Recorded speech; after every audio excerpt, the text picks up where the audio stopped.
All right, so welcome again, everyone. I know there's a number of people just rolling in, so we will let them in as they come. Welcome to the national meeting. As you know, if you've been here before, we have a routine that we like to follow, but I have a couple things I just want to mention. So Scott Wildeman, who is our president, he is currently actually on a call right now with the Finance Committee for the pre-budget consultation. So we will have an update from him once he is able to join us in just a bit. So as usual, I will first hand it over to Chris Gray, who is our national lobbyist, and Chris will be kind of giving you an update and discussing where we're at. And if you have any questions for Chris, please let him know, and he'll be happy to answer your questions or guide you in the right direction. Great, thank you, Trisha. And it's good to see everyone here. The echo here. I don't know if people need to mute the lines, maybe. So it's been a very busy morning. As Trisha said, we were scrambling with about an hour and a half's notice from the Finance Committee to get Scott an appearance. And this will be the last day that the Finance Committee is holding hearings. So I'm glad that we were able to get that appearance for Scott, who is taking questions from members of Parliament right now. And as Trisha said, we'll hopefully provide an update when he joins the call shortly. I just wanted to give a little bit of a recap on kind of where we have been and where we're going over the next at least week or so. So we have seen, and many of you will know, the support programs that the government has brought out, and hopefully it has been useful for many of you on the wage subsidy program and the new rent subsidy program. I do know that there have been some specific questions around both of those programs, and I will be here to continue to help and triage those moving forward. If there are specific questions beyond this forum that you can filter through Trisha, I know that Trisha has sent me some that we are flying up the flagpole, so to speak, and trying to get answers for some folks that may slip through the cracks here and there. So continue to do that. I will be here to help you. The CRA is running the programs, as you know. There is the helpline that you can call in if you have direct questions. Again, I know there's also been some frustration among members here and other small businesses about the wait times, which can be excessive. I have inquired about that and been told that the best time to call is between 5 and 8 p.m. Eastern time. If you have certain questions for CRA that you would like answered. I'd also like to point out, and Trisha, I don't know if you noted this, but the CFIB, the Canadian Federation of Independent Business, has a really good webinar that I believe they taped last week. And Trisha, if you didn't make that available, maybe you can send out a link to that. It's a really good and comprehensive webinar that they ran through as well. So FIC has been meeting with a number of MPs and finance committee finance officials over the last few weeks to not only talk about where we are on the queues and the rent subsidy program and the difficulties that a lot of members have had in accessing both of those. Also starting to put into play exactly what Scott's doing today and what we would like to see moving forward into budget 2021. So that includes the idea of a tax credit and the prescription to get active program that we're advocating for. We do have some meetings lined up next week. Parliament does rise today, and there will be still some meetings with MPs next week. So Trisha, Scott, and I will be doing those meetings with 3 members of Parliament who hopefully we can garner support for our pre-budget ask then. On Wednesday, December the 16th, the industry department, I said, is also hosting a Q&A session specifically on the rent subsidy program. I will be participating on that call, They have not, as far as I know, sent out the invitation to that, but I will register for that. So again, if there's specific questions that you'd like on that, you can filter them through Trisha to me on that, and I can try to get some answers from department officials at that time. So I think that's about it, Trisha. Just I'll pause there, and again, hopefully Scott will be able to join us shortly and provide some more color. Great, thank you, Chris. And I see that there are a couple questions here in the chat box. A question from Emily. Chris, have you heard anything about relief in Canada for the Canada Small Business Loans backed by Industry Canada? I have not heard anything on that specifically, unless you, is there any more specifics you can? I believe Angela has. Okay, I saw her hand up, yeah. It's up and running. It's if you go on your bank on the front page for Scotia, it was right on the bottom. It just says apply, and if you have applied before for the original 40,000, it's all there. You just have to apply for it, and it takes, as far as I know, 72 hours to come through. Sorry, Angela, that's the CEBA loan. I was wondering, so I don't know if anybody else is financed through a small business loan, a Canada Small Business Financing Act loan. Those are government-backed loans. And that was what I was wondering, if there was any deferral programs or that anybody else has heard of, or if this has been any conversations with the federal ministers. Emily, if you wanted to send me a separate email on that through Trisha or directly to me, I'd be happy to. There's a couple of people that are very responsive. I could probably even get you an answer today if you sent me an email on that. Oh, for sure. Thanks, Chris. And then I know, so Tara sent a note for those at arm's length.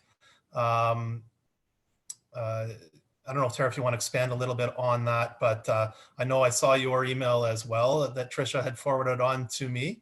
And we're continuing to help get answers on that, but happy to continue to advocate for you directly, Tara, if you want to send me anything further on that. Thanks. I did attend the CRA educations last week, and the question was asked multiple times: if you own the building with one company and you are a tenant with the second company, this rent subsidy, even the second time around, is not for you. So those of you who have applied, you might want to check to see if you should actually have received it, because the penalties and clawbacks will be quite substantial. If there's anything more you want me to do on that, Tara, let me know and I can raise it. I'm just not sure what the next steps would be. Do you have a suggestion?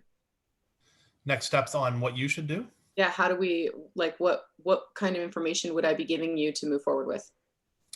I think your email, what you sent before, is good enough.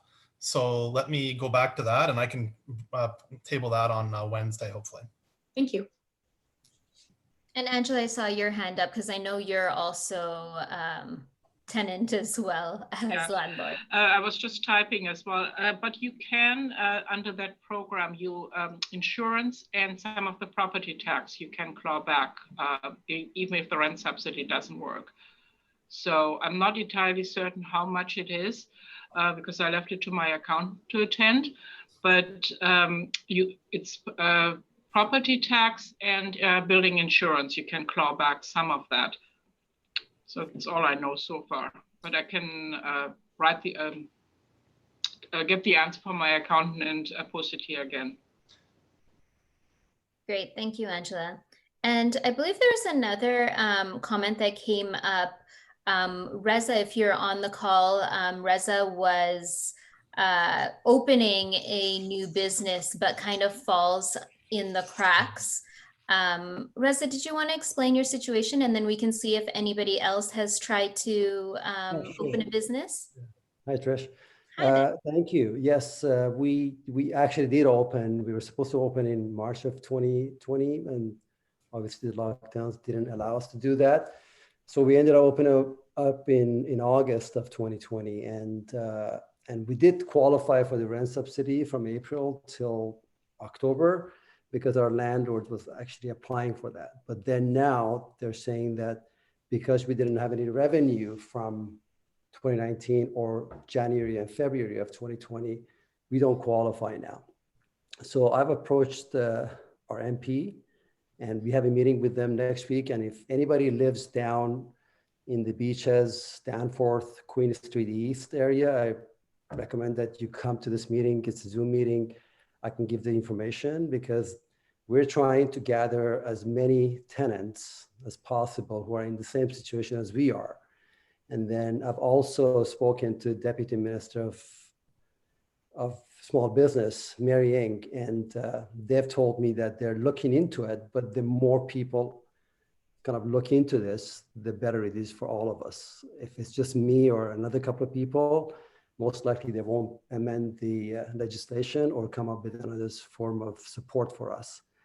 So I'm trying to figure out, how many businesses we can gather and do a petition that I can directly, because I have access to speak directly with the minister, to kind of forward that information. And then that way we can kind of bypass the bureaucracy and everything else and go directly to the source of the people who can actually make the change. So if anybody's out there who is not qualified for the rent for whatever the reason is, I guess they can go through you, and then you can send me the information and we can all kind of form some sort of a petition, or I can just gather the names of the businesses and send it directly to the minister.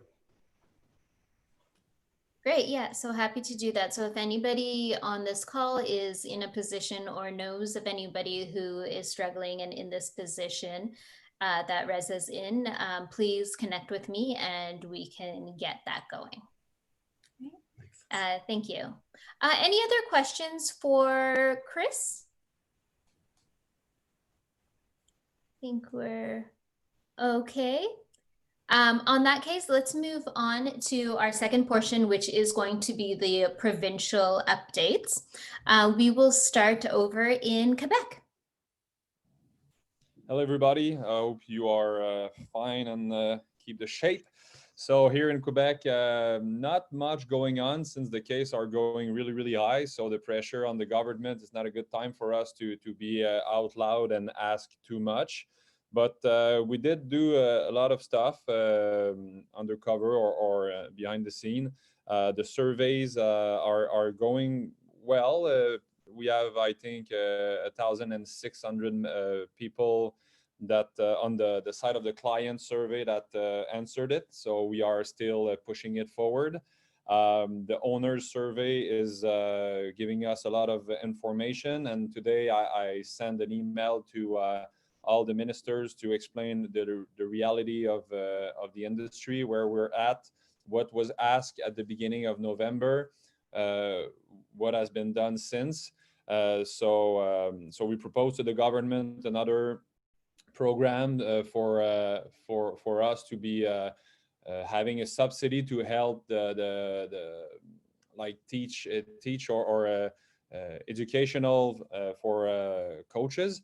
So we are proposing that to go to the government. They are open to it. So we are looking forward to have any news. I talked with the assistant of the Minister of Work this morning, and he said maybe to give him 2 or 3 weeks, and he's going to be back with a proposition for us. So that's good news. We are ending the creation of the video so we can have it out for January 4th. So and we also create a petition for everybody for the importance of sport and physical activity that is going to go out also on January 4th. What has been done since here? And we started to do some pressure to with the local news, local media, mostly in journal, with open letters and just like deep interview where we are, what is our industry, what has been asked the government. So we just like give some interview and try to speak in a positive way to what we can help and what we can bring up to the table instead of just telling people we are pissed off. So that's it. So we are waiting for maybe a good vibe to be open for us to present strongly our position. But I think this is going to come up more in January. So that's it. Great, thank you, Gabriel. And just so you are aware, if you have missed any of the emails, if you are a member of FIC, if you could kindly email me your logo that we can include in two things. And one would be a FIC video, as well as on the FIC website. So if you send it to me, it will go on both, and please send it to me ASAP, because as you know, the video is going to be out early January. So we want to have some time to get that developed. And also when it comes to the surveys that Gabriel had mentioned, there is a survey. I'll just put it in this chat box. If you have not completed it yet, please do so that we can keep track of the information coming in from our industry, so we know what's happening. We're aware of your questions and your concerns, but also making sure that you do take the time to support the industry as we support you, and that this will really make sure we can assess that properly. You will note that it says 162 questions. It is not 162 questions. We've had a lot of people ask us about that. That is in total, so for all the provinces. So in reality, there's only about 21 questions for you. Okay. And also maybe, Trisha, the same survey, it's important for owners, for us to know what they are, their reality, but also the one for the clients.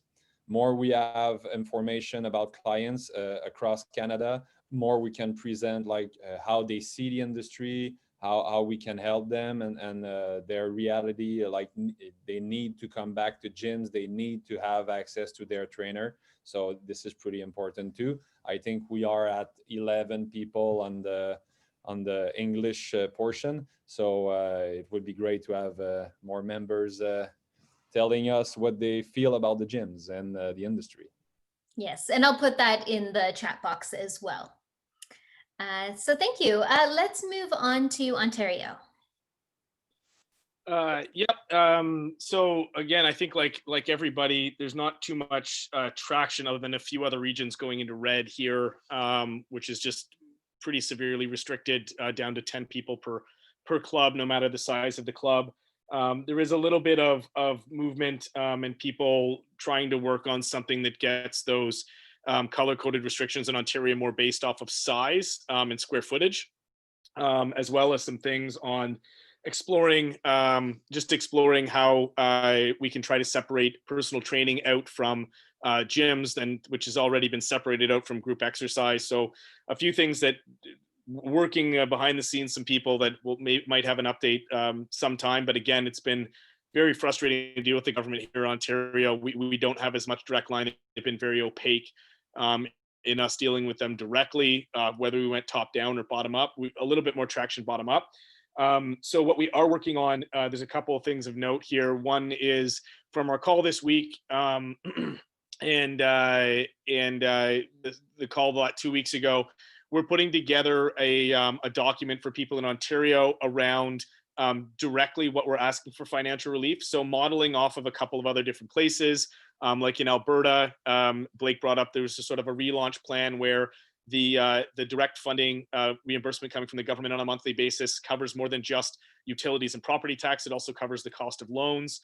So we're going to put together a document that sort of makes the economic case in Ontario that why gyms need more direct financial relief. And we're going to have a couple of very specific things in that, in addition to the things we've had. So one of those is that we can get a reimbursement that covers for, and this is specifically for people who are closed or in lockdown regions or severely restricted, to see a few more things covered from that reimbursement. I think it's only a few thousand here in Ontario. I think Blake said it was 20,000 in Alberta per month. So seeing if we can get something mirrored from what they did in Alberta here in Ontario. We're also looking into how they might be able to reimburse the cost of software training and digital marketing. There is programs at a municipal level where people have gotten, $2,500 to go digital. We're seeing if we can get something more to provincial level there. And again, other provinces have kind of opened some of those funds up, and there's funds allocated for that. So those are two of the things that we're going to put together. So the idea is have a cogent document. With that, we did create a survey. Our members wanted to survey, and the numbers we really wanted just specifically for Ontario and by region is the number of facilities, the number of employees, and the number of check-ins. Those are the three numbers that we're focusing on. The employee number being, we're making, the economic impact of gyms being closed, but also, the potential of gym failures, of permanent closures happening, and how that would have an economic impact on employment, as well as obviously the healthcare side of things. So we're trying to put together a 1 or 2 page document that everybody in our Coalition Ontario can take to their local people, their local economic development officers and MPs and mayors, and have them push it up to the provincial level. We'll obviously have work from the top down as well. Usually the people that have lobbying efforts in here are kind of pushing it through their channels for wherever we can get an ear to listen to. So that's what we're working on now. Interesting enough, here in Toronto, over the past week, there's been some protests from small businesses. So today, a number of small businesses went out front of their stores with a sign that just said, we've been in business for this many years, we employ this many people, we want the government to reevaluate locking down small businesses. There's an increasing, I'm sure everyone's facing this across the country, but in Ontario, specifically in Toronto, there's an increasing dialogue around public asking how these decisions are being made, why Costco and Walmart and places like that can be open and they say they're safe, but the smaller businesses can't. And obviously gyms are a big part of that conversation because we can do things a lot safer than some of those other places. So I'm kind of monitoring what's happening with these protests that are happening in different areas in Toronto right now, and seeing they're getting press. So we'll see if they get any traction from the government themselves and how we can tag on to that. I know that our local area did it today, and there's 2 or 3 gyms in our area, so I don't know if they jumped into it or not. But that's something that's just, there's an increasing conversation now happening, at least here in Ontario. I don't know if that's happening nationwide, where the public is just asking for a better explanation and for us to have a more rational conversation about, how we do these lockdowns and restrictions in a economically responsible way. But obviously our focus is more on how we can get financial relief for the fitness industry that works. So that's kind of the update in Ontario right now. And once we have some of that framework together, like anything else we put together, we'll share it nationally and see if it can't be, put into a cogent argument nationally that other people can take to their provinces as well. Great. Thank you, Nick, for sharing that. Always great to have documents being developed that we can share across our country. So great that Ontario is taking the lead on this one. Let's go to Manitoba. Okay. You guys hear me? Perfect. Okay, so we're into our second month of total lockdown here. We just had our health orders renewed until January 8th, saying that in contact with the province, there's no real plan on how to reopen. Last time we were closed, there was a phased reopening. So in my mind, it'll be several weeks after that is lifted, if it's lifted, before we see gyms open anyways. So I'm hoping for February, but with the language from the Premier, could be as late as spring, which who knows when that is. We did sort of plank the cases, so the caseload is kind of stable now, I guess. Test positivity is the same as it was when we went into lockdown. So we're not getting worse, but we're not getting better either. We've had some gyms in the news with fines and stuff like that. Gyms are already booking court cases. So some of these gyms are already going to court as early as January to fight some of these fines. Again, the rules are pretty arbitrary. Things like I own a gym, I'm not even allowed to work out in it by myself without risking a $5,000 fine. So yeah, there's some definite confusion with how the rules are being enforced. I don't know if you guys are paying attention to Manitoba, but they actually hired a security company to enforce the rules. And a lot of times they don't even know what the rules are, or they're interpreting them kind of in their own way, and they can't kind of have a stable understanding what the rules are. So with that note, we did submit a letter to the Premier as well as many ministers and their deputy ministers on Monday, asking for some clarification things, asking to be part of making a plan opening. What is going to happen come January 8th if we're allowed to start phasing things open? kind of what do they see happening for us there, as well as 3 financial asks. So kind of along the same lines as what Nick is saying, again, because Nick and I have been talking about kind of the similar goal in terms of getting some type of funding into the hands of business owners.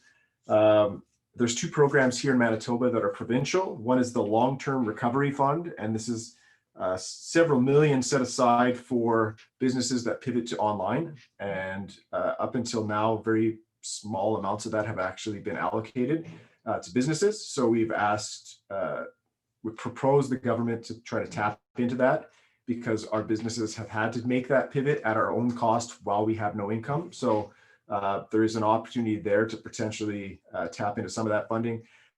Second grant that's available is the Safe at Home grant. And what that is they're looking for programs and proposals that involve businesses proposing ways to keep Manitobans safe at home. So that's another program that we're looking at, proposing some measures where, if we can set up some exercise programs for kids or for seniors or for adults at home, this might be a way to keep them home and keep them engaged and keep them safe.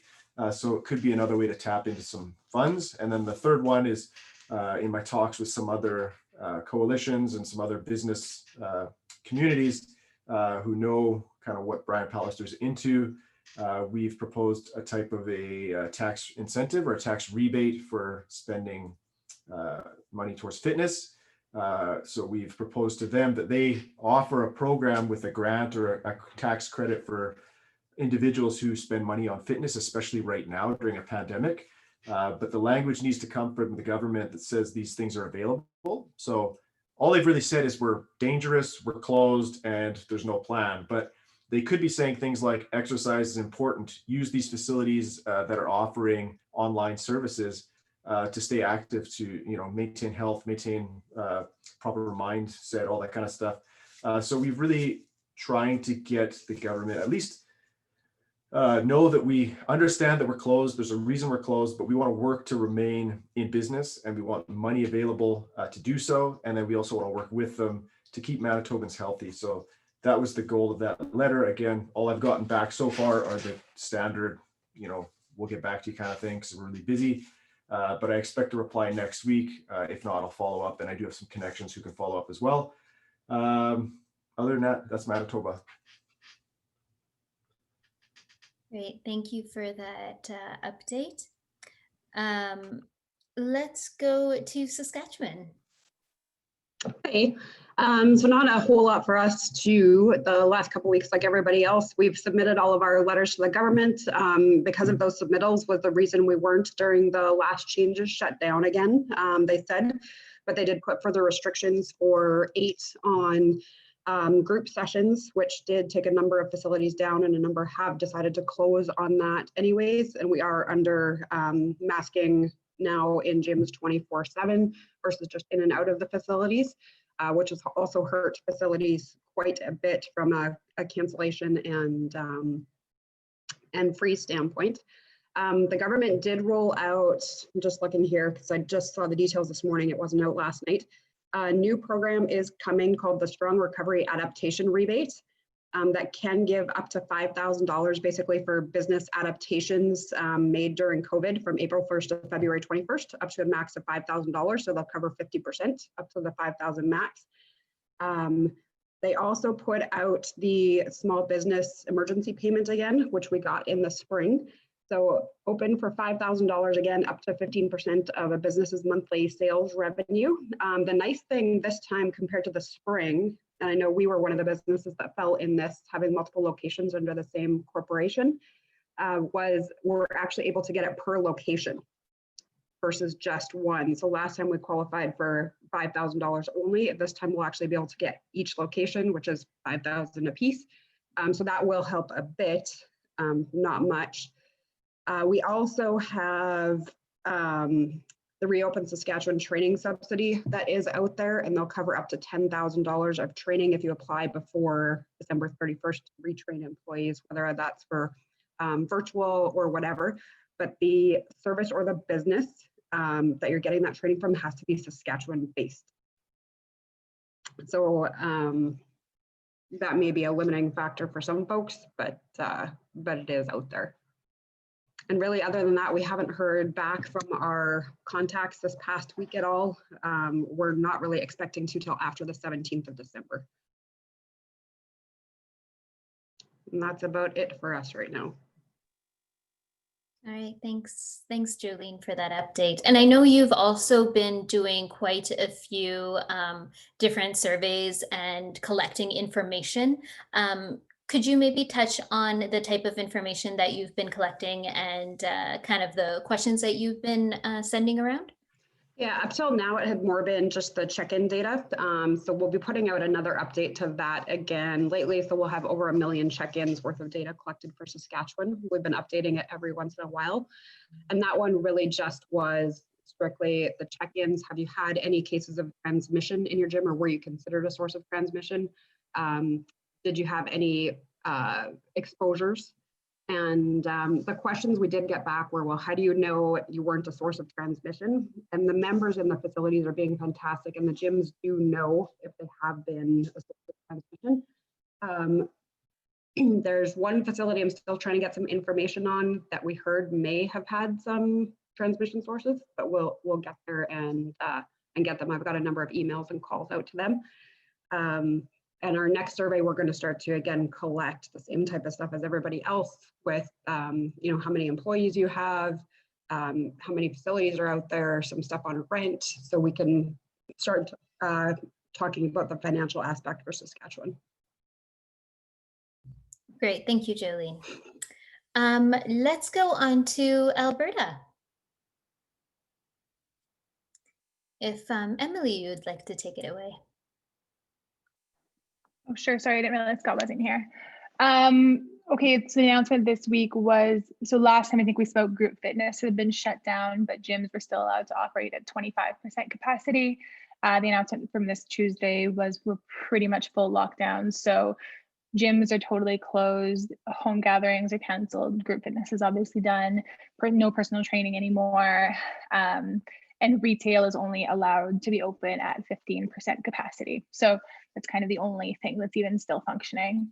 So obviously that announcement only came out on Tuesday. I think it goes into effect on Monday. Sorry, I'm group fitness, so I've already been shut down for 4 weeks, so I haven't been keeping up as much. Yeah, obviously the community is really just reeling, and I've heard a lot of pushback, and just, yeah, a lot of people are obviously really upset. Full closure of restaurants except for takeout and curbside only. From our perspective, similar, we've delivered some letters that I think have unfortunately not gone too far or really made too much difference. In our provincial meeting last week, similar to what some of you guys are saying, we talked about trying to put a campaign and some messaging out after the new year.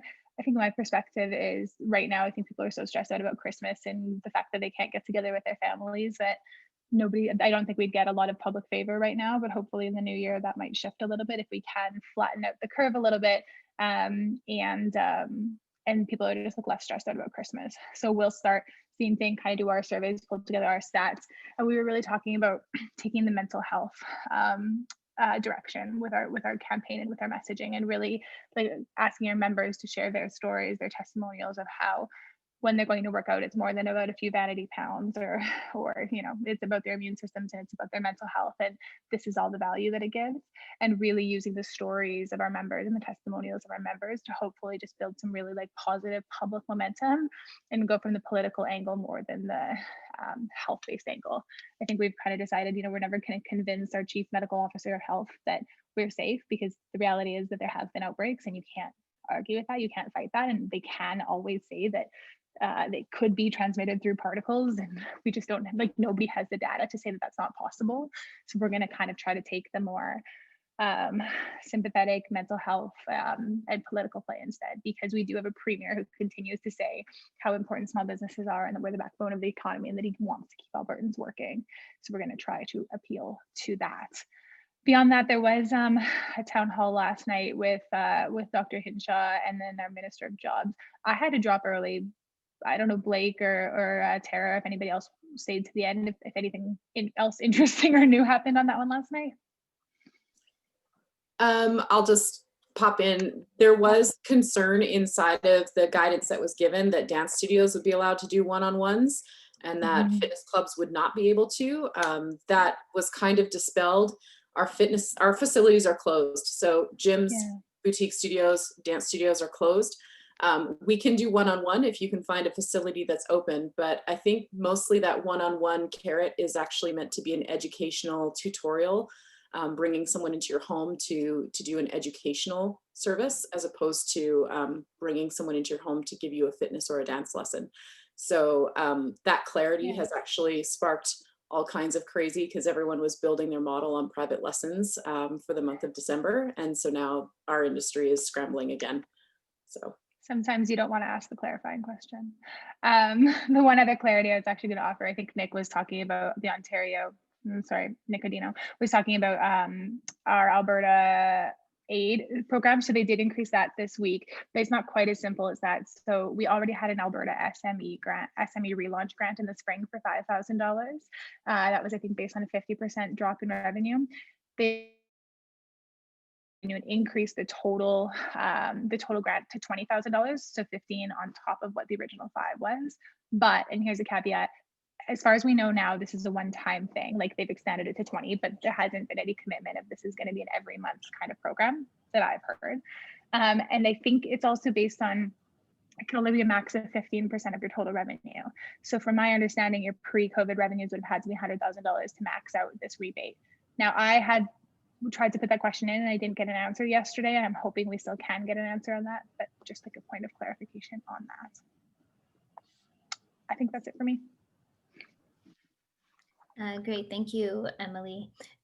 Just on the note that you had mentioned about the mental health campaign, Stacey Anderson from Anytime Fitness is on here. Stacey, could you just mention about the Fight It With Fitness campaign and kind of how that's been connecting in?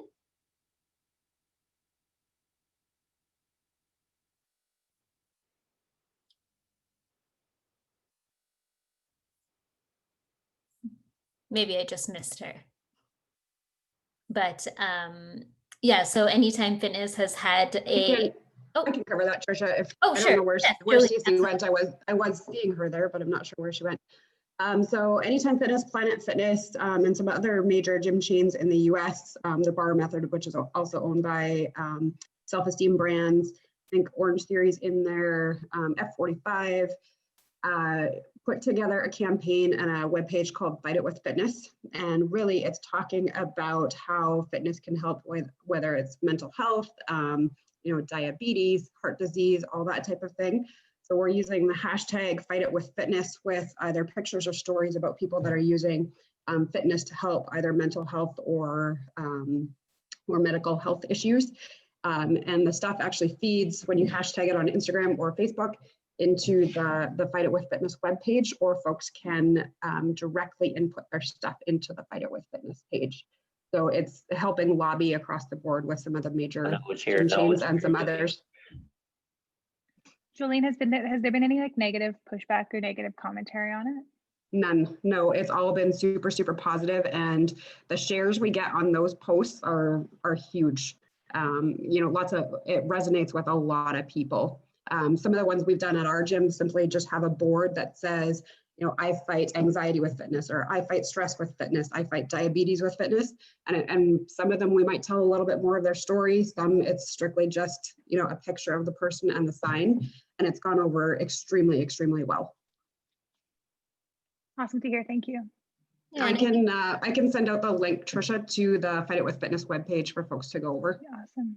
Yeah, absolutely. If you don't mind doing that, I think that would be great. And then I think that's just a nice type of a campaign that feeds really well to our Did You Know campaign that we have right now, that talks about the different benefits of exercise when it comes to your health. So it works really nice together, as well as connecting in again with our Practice Safe Fitness campaign as well. So if we are able to cross-reference and kind of grow the message, I think that's always a great idea. So just wanted to put that in everyone's ear as well. Let's go to BC. All right, can you hear me? We can hear you. Awesome, thanks. First of all, thoughts go out to all the businesses right now that aren't open. and the businesses in BC that are currently shut down as well. You're showing some real commendable resilience, and your resilience gives the rest of the country strength to continue to fight for their business. So really good work out there. Really appreciate you guys being so resilient, fighting for your businesses, fighting for your family businesses, and fighting for the health and fitness of all Canadians. So we started our coalition calls about 5 weeks ago, and every week our membership increases. So that's great. Everyone on the call, on the BC call, thank you so much for hopping on board with us and listening to my craziness, as well as some of the others in the BC group as well. Thank you so much. Becoming part of the FIC as a whole, as a nation, and in particular as a province and a coalition, it's really given us leverage in BC to stimulate a conversation with our health authorities. And so thank you for jumping on board. The more people that we have on board, the more weight we have behind our messages. So this national call has some very impressive people, which is great. The impressiveness, I think, comes from the majority of our fitness clubs across the nation coming together. And I've really learned that in my experience with this provincial coalition, because we are seeing some changes, and we are having some increased communication in BC with our government and our health authorities, which I'll chat with you about in just a moment. So in our first call, we had about 4 people on our call. In this next call, this next Tuesday, we have about 90 businesses. And so I just wanted another quick shout out to Angela Longstaff in our coalition. She should be recognized for her support, and bringing on somebody in marketing with us has really supported us reaching out in a very strong way to the businesses in BC. So thank you so much for that. We've secured a meeting for next week with the lead on Dr. Bonnie Henry's team that makes decisions as it pertains to fitness guidelines and whether or not fitness facilities should be open or not in British Columbia. We're very proud of that. I wanted to give a shout out to Sarah Hodson, who's been really resilient and persistent in getting that meeting. She's the one that's wearing the same exact sweater as me today. So thank you, Sarah, for being so persistent. We reached out to Dr. Bonnie Henry, Sarah, myself, and then we included Trevor Linden as well. And so we've secured a meeting. So we're very proud of that and excited about that. That meeting happens early next week. But that meeting would not have happened if we didn't have the amount of people join the FIC in British Columbia that we had. So that really brought the real weight behind them, not having to necessarily listen to us, but they're willing to hear us out here. So that's great. Our first meeting is going to be more of a relationship building meeting. We don't have a lot of time with them, but we want to build strong credibility in gaining a second meeting and then ongoing communication with the health authorities. So our priorities, once we gain that consistent communication with this decision maker, is one of our first priorities is to reopen group high intensity fitness. And so we're going to be working towards that. We're going to have Sarah, Trevor Linden, myself, again in that first meeting. We're going to really lean on HIFA with Orange Theory Fitness. I just want to give a shout out to HIFA. She's always available to anyone across Canada when anybody needs support or information or knowledge. And so she'll be supporting us in our further meetings down the road as it pertains to high intensity group training. Dominic, thank you so much. It's been Society for putting up the good fight and being resilient as well. Your business is shut down. And again, that resilience and your ability to communicate with health authorities in a respectful manner has led the way for the rest of BC to do the same. And that really aligns with the FIC message. So thank you for that. Second priority is just making sure that mass and workout bookings are consistent across BC at all facilities. So that's an initiative that we want to have in British Columbia.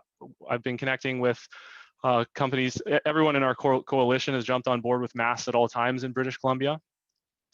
Good Life being one of them, Planet Fitness being another, as well as the boutique fitness clubs that are still open. So we really appreciate your guys' support on that.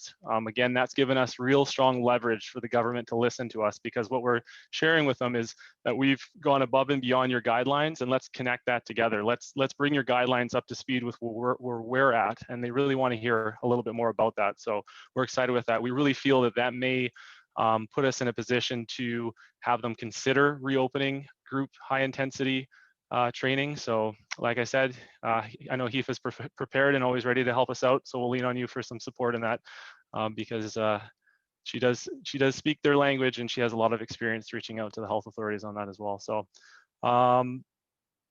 on some real exciting news. We aligned, I think it was Saskatchewan that said, or maybe it was, I think it was Alberta.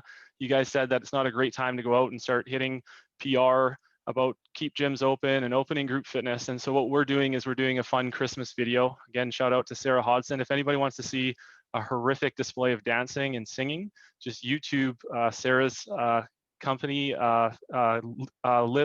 Live Well, right? She does some great singing and dancing with her team. We're going to sort of mirror that with some of the stuff that the FIC have done out in Quebec as well, and us as a national group, and really have some fun and put together a Christmas video where our members and our business owners out here in the fitness industry are dancing and singing, and really send a positive message as to why are we open, how can we stay open, why high intensity group training should be open, and just more positivity and singing and dancing. So really excited about singing and dancing myself, for sure. I'm a very good dancer, so it's going to really represent British Columbia very well, I'm sure.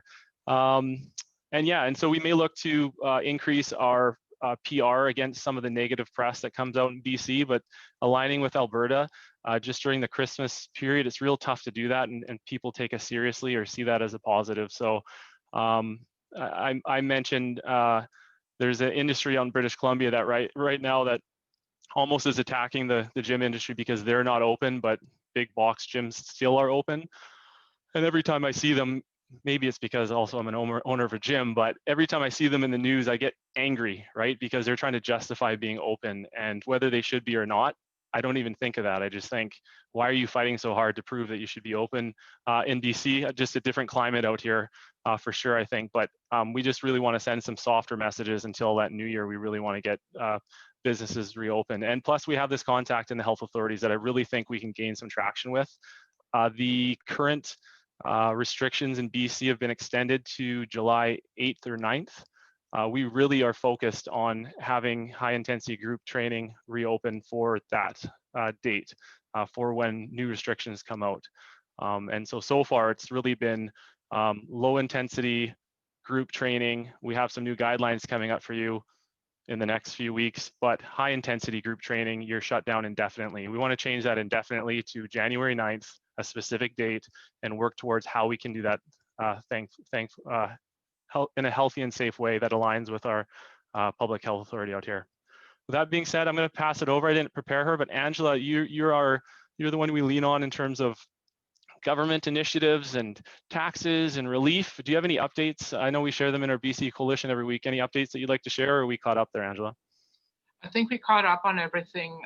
I didn't realize there was another loan around Emily talked about. I will look into further, but CBAR is up and running since Monday. So if anybody needs any top up of what they had in spring, that is working now.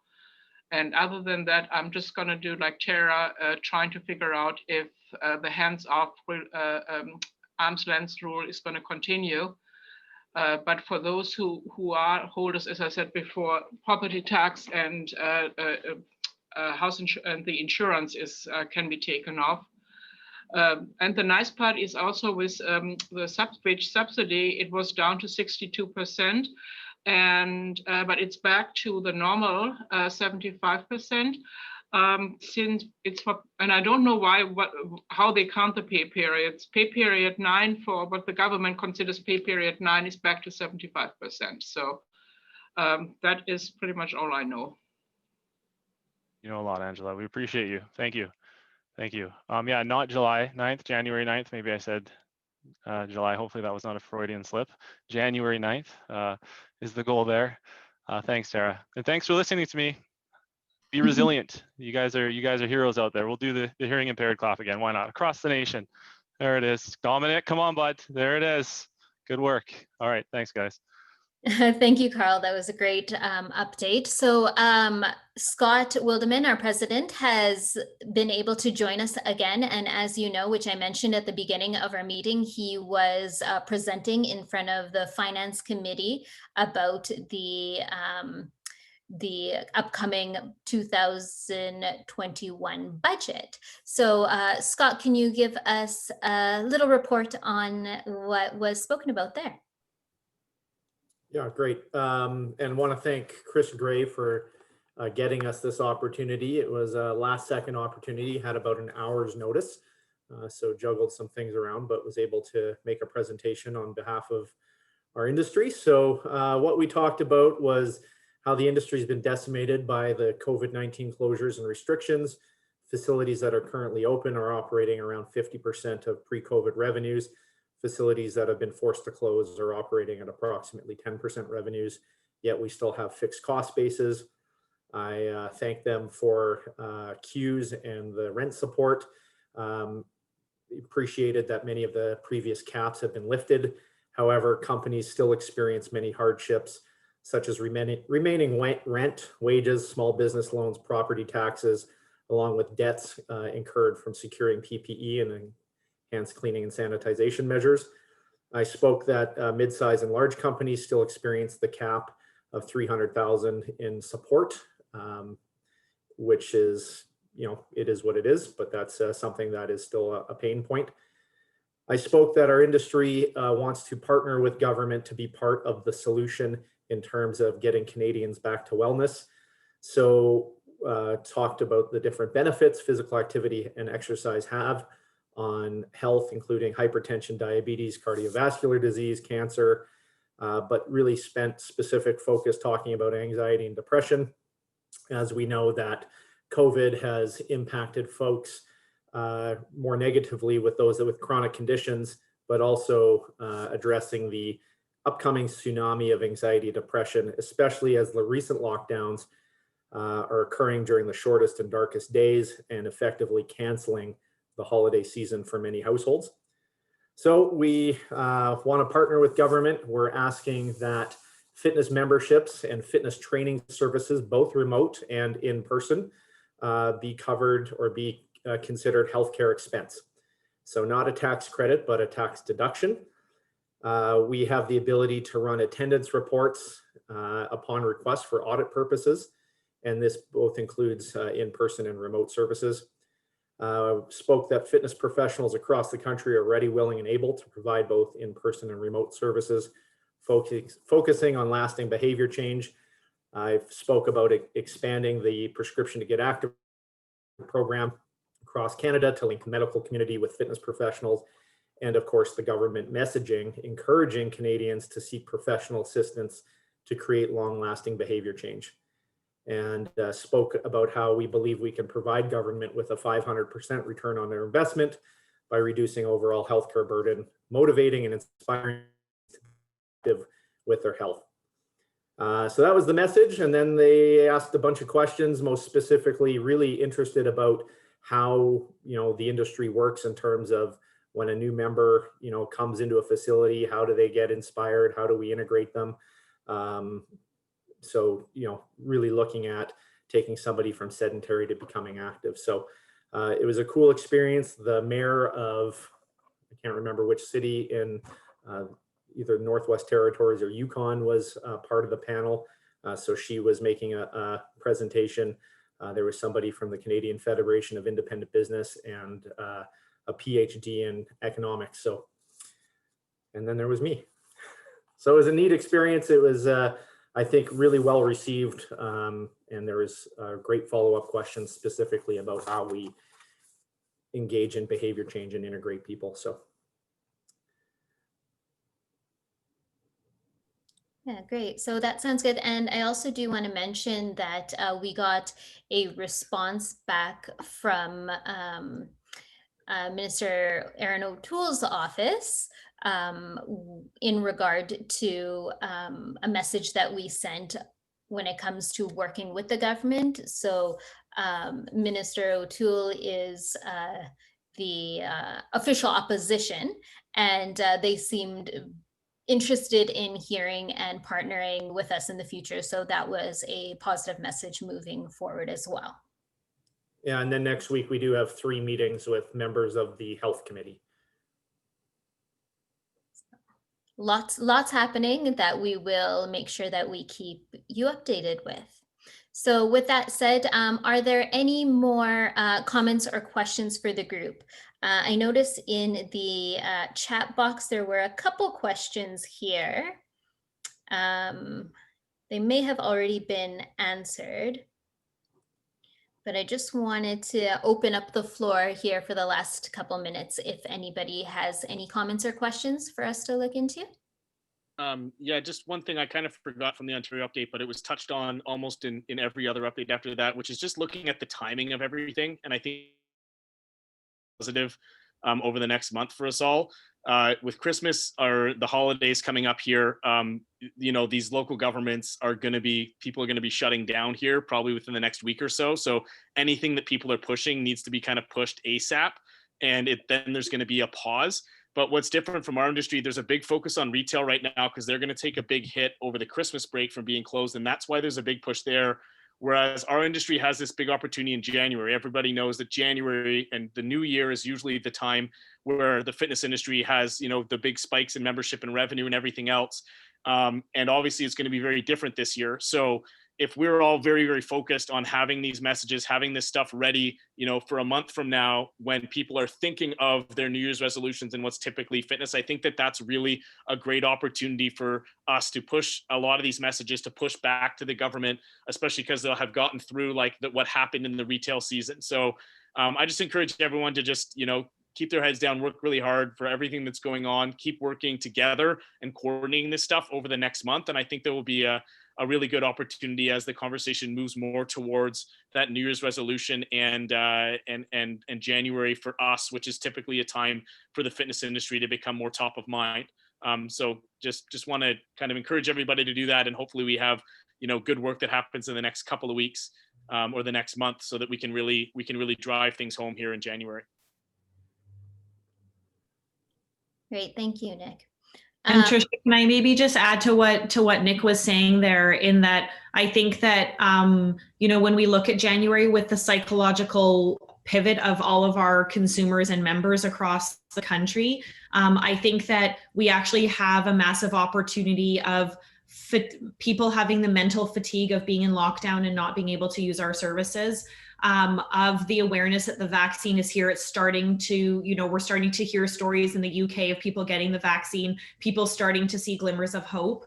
And just as a small little case study, I know that our Live Well Exercise clinics in Ontario, they're starting to see some of that consumer fatigue from staying at home. They have registered kinesiologists, and so they are open, and they have started to, in the last couple weeks, seen significant growth in their locations, and they are actually back to their pre-COVID membership numbers. I only share that because it's a message of hope for us, that the consumers are ready to come back when we are able to welcome them, and that our industry is needed more than ever as we enter 2021. And people have never thought about their health more than they did in 2020. And so if anything, this is the industry to be in. If we can bunker down and hold on and continue our resilience, I think that 2021, we're going to absolutely knock it out of the park. We just got to keep going. And what a wonderful note to end on. Boom. Thank you so much for stating that. So with that being said, we will wrap up our meeting. So I just want to inform you that this will be our last national meeting before the new year. There will be provincial meetings going on in the next few weeks. So really making sure that you do connect in, email correspondence throughout. So please do stay connected with all the information that we have for you. Please do send in your questions so we can connect a little bit better, because we are in this together, and 2021 is going to be our year. Sarah said it here first. So that being said, come January, our meetings are going to be for members. So really do thank everybody who has joined us today as a new member. Thank you for being here. You are the reason that your trade association is here. So welcome and thank you, and we will connect very soon. Have a great day, everyone. Thanks, everybody. Bye, everyone.